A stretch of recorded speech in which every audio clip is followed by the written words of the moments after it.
Last week we talked about Muhammad. This week we're talking about the son and the grandson of the man who stopped the Muslims from world domination.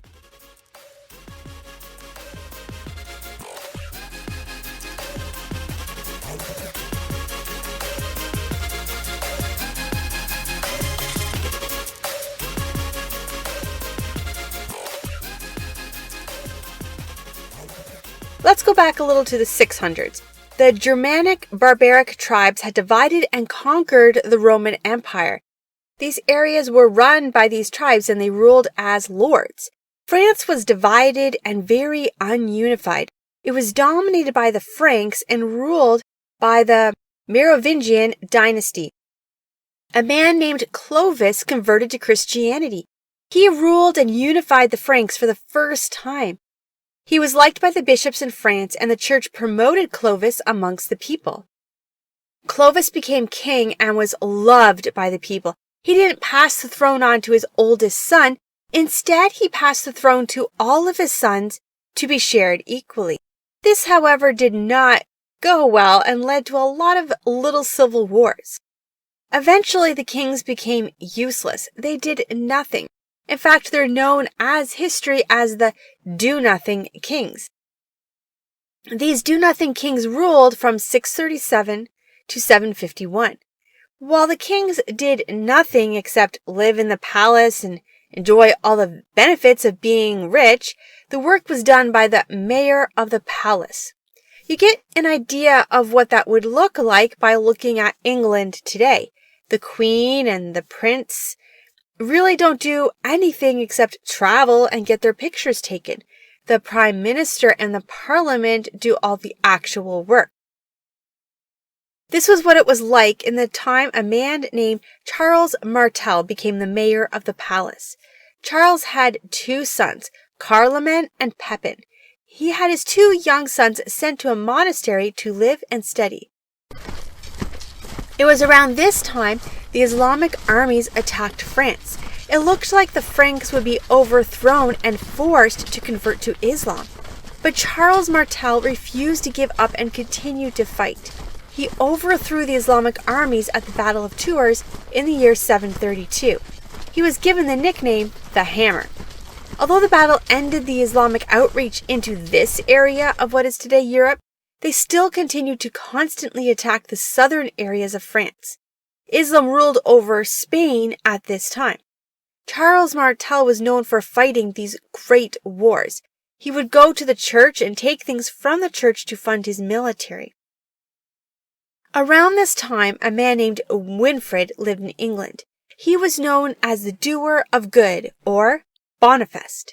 Boniface was well known and respected in the church. When Charles Martel, or the Hammer, died, his two sons were made the mayor of the palace. Both the boys, having grown up in the monastery, had a drive to see all of France evangelized. They called on Boniface to come to France and to help them, and he agreed. Charlemagne didn't enjoy the political life, so he returned to life in the monastery. This left Pepin the Short to rule. Now, this name Pepin the Short came because at this point in history, especially in the Europe area, no one used last names, so people were given nicknames to tell them apart from other people who had the same name. Pippin was obviously pretty short, since it's his name. At this point, the actual king was Cardrec III. He was one of the Do-Nothing Kings, and it annoyed Pepin that the one doing all the work didn't have the title or respect of king. He wrote a letter to the Pope at the time and pointed out this problem. The Pope agreed and tells Boniface to crown Pepin the King of France. Cardrec didn't even fight this. He just left the palace and moved to a monastery. Pepin then became the King of France. This is really important because we're noticing here that the church is now crowning and uncrowning the kings. Not too long later, the Lombards started attacking and causing problems. The Pope Stephen II called Pepin to come and help. Pepin sent in the military. They defeated the landlords and then took the land they had control over. The cities in the area that the landlords had been ruling were then given to the church. They were declared independent states, and this is how the church got control of what is the Papal States. All right, we're going to take a quick bunny trail here. We're going to do a short history now of the Papal States all the way until today. In 754, the part of the story we're at right now, the Papal States were most of what is Italy today. The church ruled the Papal States for 1,000 years. During this time, they built huge, elaborate churches such as St. Peter's, which is still today the largest church in the world. They also built a huge wall that went all the way around a hill. This hill was called the Vadigan, and St. Peter's was on top of this great hill. Now, Italy was ruling next door, and they thought they really wanted to have Rome as the capital of Italy. And they went to war with the Papal States and won, taking all of that area as part of Italy. This was a war in 1870. The Pope then ran to the Vatican and hid behind the Great Wall that had been built. He refused to agree that Italy had won the war. In fact, the Pope said there was no such thing as a nation of Italy. It did not even exist. Italy thought it would look really bad if they invaded the wall, and it would start a holy war, and those don't turn out well. So they hoped eventually the Pope would just give up. Instead, after 60 years and 5 different popes, everyone was still at a standstill. That takes us to 1929. Mussolini is running Italy. We'll talk about him in a future episode, but let's just say for now he falls in a bad guy category. However, Mussolini makes a deal with the Pope. He says, I will let Vatican City be its own country. However, you will have to finally admit that Italy is a country and stop telling all the Catholics to go against us. I'm going to then pay you a bunch of money in compensation for being locked up in the city for the last 60 years. You can leave and travel freely. However, you have to promise to stay out of political discussion. And if I happen to, go to war or something in the future, you can't say anything about that. As it turns out, Mussolini and his buddy Hitler had a little plan up their sleeves. But that's for another episode. The Pope agreed, and today the only part of the Papal States that is still its own country is Vatican City. It's a very tiny city on top of a hill. You can walk around this entire country in just 45 minutes. So that's the bunny trail about Vatican City. Let's go back to the year 754. The church owns all the Papal States and is very grateful for this. Then Pope Stephen II travels to France and anoints Pepin as king, his wife as queen, and his 2 sons as future kings. This is the first anointment of the Pope and the first coronation ceremony of the church and the state. For the rest of the time in Europe, kings and queens would be coronated by the church, which left the question, who is really ruling, the king or the one anointing the king? The question of who is ruling is the one that will be fought for all the Middle Ages and is still the question often today. The idea of church and state, the church not wanting the state to rule the church, but the state also not wanting the church to rule the state, and the question of who is in charge, the state or the church. In the same year, Boniface had traveled to Germany. He felt God calling him to evangelize the Germanic tribes, who were almost entirely pagan. When Boniface arrived in Germany and began to preach, he was met with hostility. The people were not interested in this God Boniface was talking about. Boniface realized the people in the village where he was staying were all worshiping a giant oak tree. They said it was a representation of their god Thor. Boniface took an axe and headed toward the oak tree. He began to chop down the tree. The people in the village all watched in horror, waiting for Thor to avenge himself. At that moment, the sky turned dark, the clouds rolled in, and a storm hit the village. The villagers all hid and watched as Boniface continued in the rain to chop down the tree. They were all sure he was about to die in front of them. But then lightning hit the tree and broke it into 3 pieces as Boniface finished chopping it down. There, the great oak lay on the ground, splintered. The storm left, and Boniface stood right there where the tree had once stood and preached about the one true God who created the world and everything in it, who was holy and could not be in the presence of sin, of our sin and our unworthiness, and of Jesus, who was and is God, came to earth, lived perfectly and died to pay the punishment for our sins, who rose again and who is in heaven. The people in the tribe listened for the first time and became followers of Jesus Christ. The message of Jesus began spreading through Germany, and Boniface traveled and started churches. Still, the Germanic barbarians who were fighting still wanted to fight. It was part of the culture and who they were. But that ended in the year 754. Boniface was in a river baptizing a large group of men who had converted from pagan worship to Christianity. An army of Germanic pagans came to attack them. The men being baptized grabbed their swords to fight back, but Boniface told them not to fight back. They would instead be martyrs for their faith, showing a new nature that doesn't pick up a sword to fight. The men instead knelt by the river, and every single one of them was killed, including Boniface. This news traveled through the churches in Germany, and a sense of a new nature meant a new way of life, no more fighting, instead being willing to lay down your life for Jesus Christ. The pagans, seeing this, began to stop and listen to what was being said. Very soon, Germany was almost entirely a Christian nation, and the pagan worship ended. Pippin, who would have been devastated by this news of Boniface, as he was good friends with this man and had known him growing up.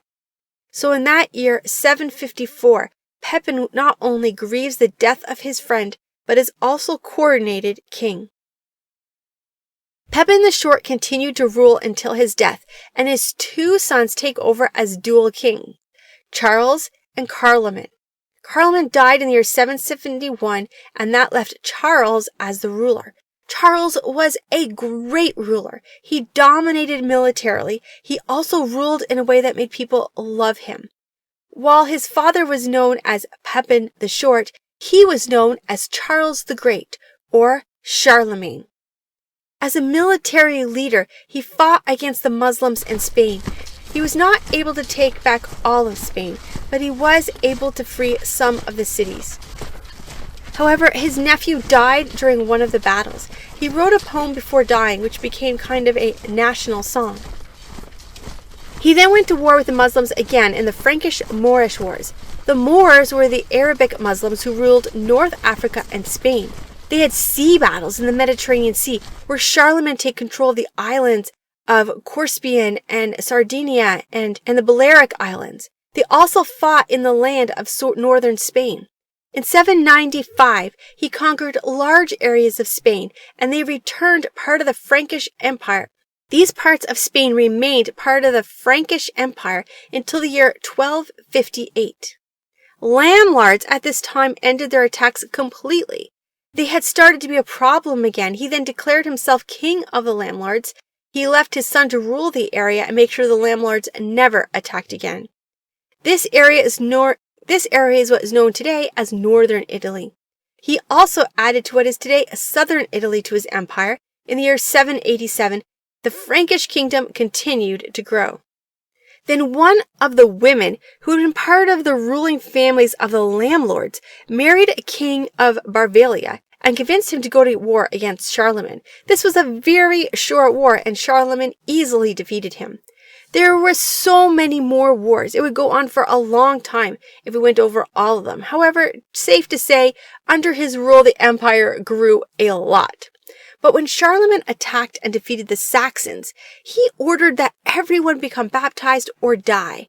There was mass baptisms. However, Christianity at its core must be received in free will. Remember, the Muslims were gaining ground at the same time with the same tactic: convert to Islam, pay a tax, or die. Charlemagne began doing the same thing with Christianity. Leaders of the church eventually convinced him this was not a good idea, but it takes years before he decides to change his mind. This leads us to Christmas Day in the year 800. Imagine you're there, Christmas Day, year 800. You stand at the bottom of the large staircase. Ahead is the largest church in the world. It's built with grandeur that makes you think this must be an example of the holy city from the book of Revelation. You walk up the steps and onto a platform. You then walk across a large platform and through the massive wooden doors into the great hall. This area is open. You look above you where there's no roof, and to the sides where there's large pillars instead of walls that lead out to verandas. On warm days, it's a place to stand in awe, but this is Christmas Day and there's a chill in the air. Plus, you're excited about the Christ Mass, as you know that Charlemagne will be there to receive Mass. You walk across the large courtyard, and as you do, you can't help but remember that beneath you are the remains of the great saints who were martyred in Roman Colosseums. This had, just a few hundred years ago, been the burial site of these Christians. You look through the pillars towards the area just outside the church. This had been the site of the crucifixions, where the men and women had been crucified simply for being Christians and refusing to offer incense to the pagan gods. The bodies had been taken down and dropped into a valley, and here, over those bodies, the church had been built, the great St. Peter's. Constantine had ordered this valley to be filled in forever, burying the bodies of the saints, and for St. Peter's to be built on top in honor of them. You reach another set of doors, and you enter. There are many others here, and you shift into a somewhat comfortable position between two people. You can see pretty good, even though it's very crowded. The Christ Mass has started, and then the doors open in grand style. Charlemagne enters, followed by his men. He marches to the very front of the Mass, where there's an area designated just for him. You feel a sense of overwhelming pride in your leader. To be here to see both Charlemagne and the Pope in the same place is something you never thought possible, and what better time than Christmas? Then Charlemagne moves to take communion. You watch as he kneels to take the communion. Then suddenly, Pope Leo reaches behind him and grabs a crown and places it on Charlemagne's head. Charlemagne looks up startled. All around you, people are jumping to their feet and cheering. The cheering turns to a chant. To Charles Augustus, crowned by God, great in peacemaking and the Romans, long life and victory. To Charles Augustus, crowned by God, great in peacemaking and the Romans, long life and victory. To Charles Augustus, crowned by God, great in peacemaking and the Romans, long life and victory. Charlemagne had already been the king of France, but had the Pope just made him king of the Roman Empire? But there was still an emperor, and the crown belonged to the Roman emperor. What is going to happen? This day really did happen, and that is how Charlemagne became the king of not only France, but also of what had been the Roman Empire. It's also the start of what is called the Holy Roman Empire. This empire would not be ended until the year 1806. Charlemagne took his new role seriously. He wanted to bring the Roman Empire back to its glory. He started by having his friend Alcuin come on board to help. Charlemagne saw that illiteracy was a huge problem. He believed to make Rome great again, you would need education. So he demanded the clergy had to know how to read and write. Of course, the Pope wasn't happy he was demanding something of the clergy, as that was the Pope's job. All the same, Alcuin did a great job. One of the things he did was made reading easier. He did this by creating something called the uppercase and lowercase lettering. He added punctuation, and he added more spaces between words and at the end of sentences. This is, of course, how we read today. He then had scribes spend all day copying books to make sure there was lots of books for everyone to read. And he opened schools for little boys so they could start reading at a young age. This is what we call today the Charlemagne Renaissance. It was a great time. However, Charlemagne saw himself as not only the head of France and of Rome, but also the head of the church. He passed laws that forced people to pay tithes to the church. This gave the church the right to tax people. This is commonly seen in movies from this time period and is captured in the book Robin Hood. The church added two things to its doctrine at this time. It sanctioned using icons or idols in worship and began to teach that when you took communion, you were eating the actual body and drinking the real blood of Jesus.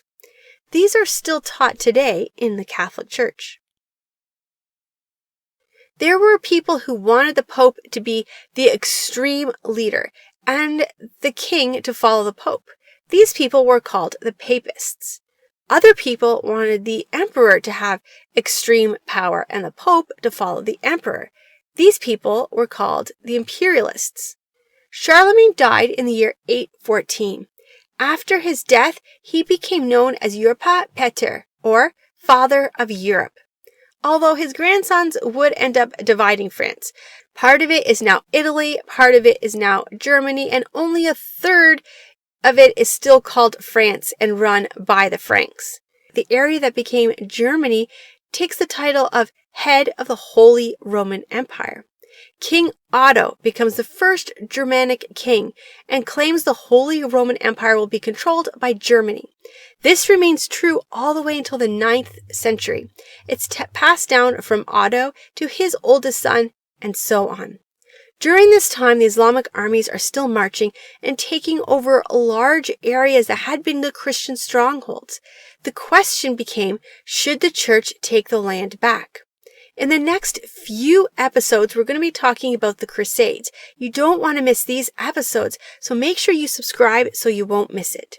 If you want to check out other podcasts, or if you have a message you want to share and you want to know how you can have your own podcast, visit laurelseamans.com. There'll be a link in the show notes. All right, for more podcasts, videos, and blogs, check out laurelseamans.com, and I'll see you next week.